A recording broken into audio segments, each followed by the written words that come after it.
Hey up everyone, hope we're all doing well. So it seems as though Bryce Mitchell is going to be making a move down to the Bantamweight division. But just before I reveal who Bryce Mitchell's making his 135 debut against and when he's fighting, guys, if you want to keep up to date with UFC news, make sure to drop a sub, as I'm always keeping you guys up to date what's happening within the UFC. And not only that, but guys, I do watch alongs for every single UFC event, and of course UFC 316 takes place this Saturday. So if you want to tune along with the watch along, have a conversation about MMA and just be there for UFC 316, go and check out my Twitch. I'll link it down below. But anyways, let's get straight into the video. So here we have it. Red Corner MMA have reported that Bryce Mitchell will make his bantamweight debut against Saeed Nurmagomedov at UFC Abu Dhabi on July 26th, which is only like what, 6 weeks away. It's headlined by Robert Whittaker and Rainier Derrida. And at the moment, this is just a report, by the way, by Red Corner MMA. Usually they are quite decent when it comes to reporting on fights. So hopefully this ends up true, because I'm going to be honest, guys, I like this. I like the potential of Bryce Mitchell down at 135. I mean, I don't feel like he was ever... I don't think he was necessarily a small featherweight necessarily. Like, he never seemed too undersized at featherweight. So the fact that he's moving down to 135, I feel like if he can make the weight cut quite decently, I think he could have a fair bit of success at 135. But let's talk about the matchup. Him and Saeed Nurmagomedov. I think he wins this with relative ease. Again, assuming that he makes weight decently and healthy and he's sound, I think he beats Saeed Nurmagomedov. I think he smothers Saeed Nurmagomedov. I think his grappling is too good for Saeed Nurmagomedov.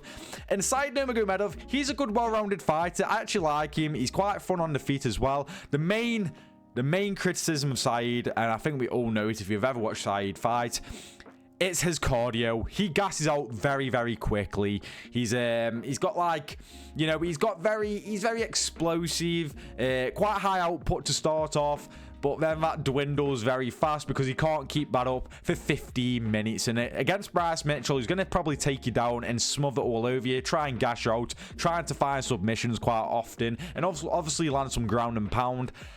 I don't think it's a good matchup for Saeed Nurmagomedov. Now, I could be proven wrong. I do like Saeed Nurmagomedov, but I think Bryce Mitchell's definitely got this in the bag.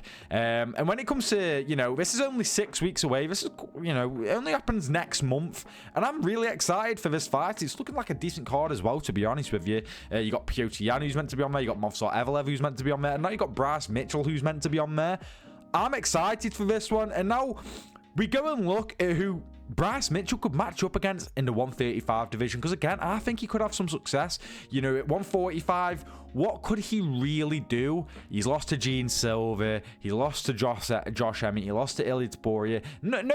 These aren't any bad names, by the way. These aren't bad people to lose to necessarily, but if he wants to really do something in that 145 division, he needs to be beating someone like, you know, an aging Josh Emmett or something along those lines.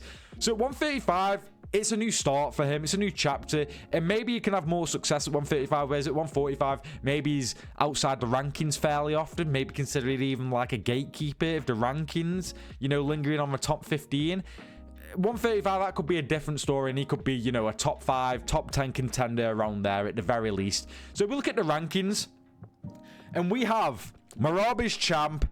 Does he beat Morales? I don't think we should be looking there. I think we should be looking, you know, more towards here. I mean, you're fighting Saeed Nurmagomedov, who is not even in the ranking, so that kind of says, you know, they're not expecting him to be straight up in there. So I think chucking him straight in the deep end would be the wrong move, and it wouldn't make sense anyway.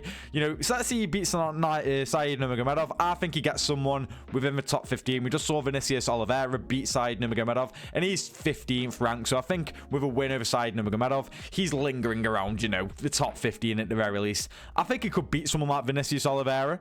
Maybe Montel Jackson, beat Marcus McGee, Kyler Fitz, Ayman Zahabi. I think he would beat all of these guys from 15 to 11. I think he has a good argument to beat all of those guys, to be completely honest. Mario Batista, maybe a bit more of a struggle. But again, Bryce Mitchell, again, I don't think he's undersized at featherweight. I think if he comes down to 135, he could look quite big for 135, being a bigger bantamweight. Like how Aldo was, he was quite a bigger bantamweight, and people were struggling with him because, you know, he was a much bigger than him, packed a bit more of a punch. Now, of course, Mitchell isn't a striker who packs much of a punch anyway, but I'm just saying it definitely does help that he'll be on the bigger side when it comes to being one of these bantamweight fighters. Mario Batista, I could definitely see him beating. Henry Cejudo, that'll be a fun one. I'll be very interested in that one. I would love to see how that one plays out. Rob Font, I could see how we could beat him. Marlon Vera, I could see how we could beat him. Figueiredo, I could see how we could beat him. And then when you get into like the top 5, that's where I start to see, okay, maybe he struggles with the top 5, but like from 6 all the way to 15, all of the rankings besides the top 5, I could see a scenario where Bryce Mitchell's able to defeat them. You know what I mean? I could definitely see a scenario where he's able to beat these. I'm not saying that he definitely would or certainly would, but again, I could see a scenario where he could beat these, and I think that's a much better scenario for Bryce Mitchell going forward, rather than, you know, just doing what he's doing at 145. Because you look at like the rankings in the 145 division, you question who he's going to beat. You know, the top 5, he's not going to really beat anyone there. I don't think he'll beat Lerone Murphy. I don't think he'll beat Aljo. He's just lost to Gene Silver. Maybe beats Yusuf Zalal, but even still, Yusuf Zalal's quite well-rounded. So, you know, maybe he lingers around with top 15, but when it comes to the bantamweight division, I just feel like there's more chance of him having a lot more success compared to that featherweight division. But if this ends up being true, I'm very excited for it. I can't wait to see how he gets on. But what do you guys think? Do you think this is a good career move for Bryce Mitchell, or do you think he'll just stay in the featherweight division? Let me know in the comments. Thank you for watching the video, and I'll see you in the next one.